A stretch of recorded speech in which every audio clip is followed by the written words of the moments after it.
This is one of those questions that you might look at and think, why in the world does my professor despise me and ask me such terrible, difficult questions? The answer for my university students is that this question strongly resembles similar questions that I've seen on standardized exams, and I'm trying my best to prepare you, my students, to be able to arm you with the information and knowledge you need in order to be able to do well, okay?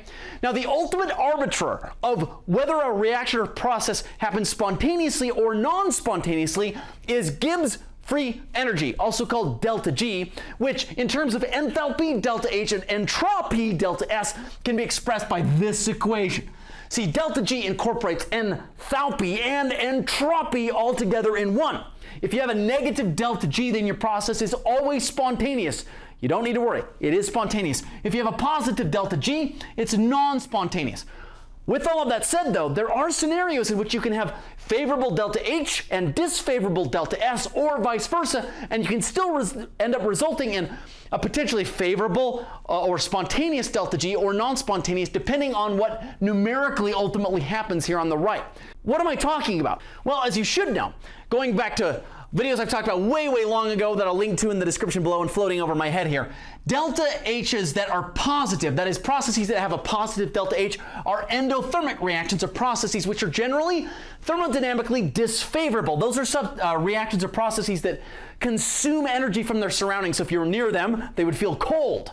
Negative delta H's, or changes in enthalpy that are negative, are exothermic, and they're generally energetically thermodynamically favorable. Those are processes or reactions where if you were nearby, they would feel hot, so they give off heat. But what about entropy? Well, the signs on favorability or disfavorability for entropy is the opposite. Positive delta S is more disorder, so you're getting more disorganized, and that's generally favored, whereas negative delta S is the opposite. You can see then that you can have different scenarios in which you have a positive delta H and a positive delta S, or a negative one and a negative the other, or both are positive, and different scenarios that could ultimately end up giving you different outcomes for delta G depending on what the numbers ultimately come down to, and temperature. So this question says that we have an endothermic reaction. That's a reaction with a positive delta H. If you look mathematically up here, if you have a positive delta H up here, it's going to lend toward making your delta G also positive and hence more non-spontaneous. Is it possible to overcome that positive delta H in some way to make it overall negative term on the right? The answer is yes, if you have a sufficiently positive delta S to overcome that. Does that make sense? Okay, now without getting into the weeds any deeper than that, here's general advice that I have on this. You ready? As temperature goes up, regardless of what your numbers are up here, reactions and processes tend to be more spontaneous. And as temperatures go down, they tend to be less spontaneous. And that should make sense, right? Because if you raise temperatures, molecules move faster and things tend to collide into each other, and you end up getting more and more reaction. It tends to be more spontaneous. If things get colder, you decrease temperature, things move slower, and as they move slower, they happen less and less spontaneously. Does that all make sense, okay? If you remember that, then you don't have to get into the weeds about the numbers and be like, oh, what is going on with the number? You don't really have to at all. You can just talk yourself through this question, get it right every single time.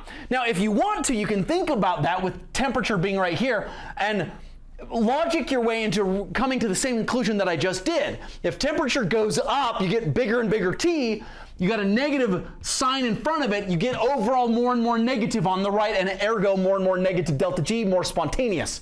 If your temperature goes down, you get less and less negative term over here, less and less negative overall, and end up getting more and more positive delta G and more non-spontaneous.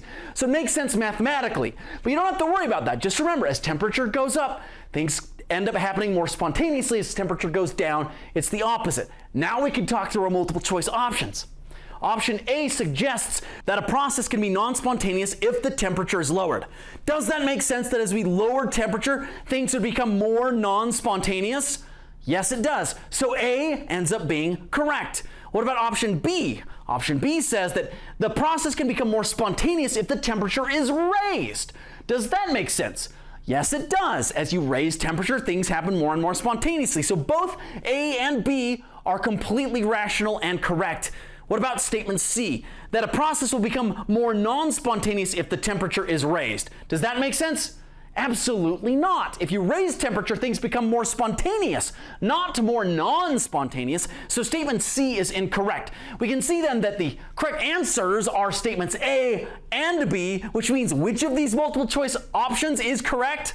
Yeah, you can see it is statement D.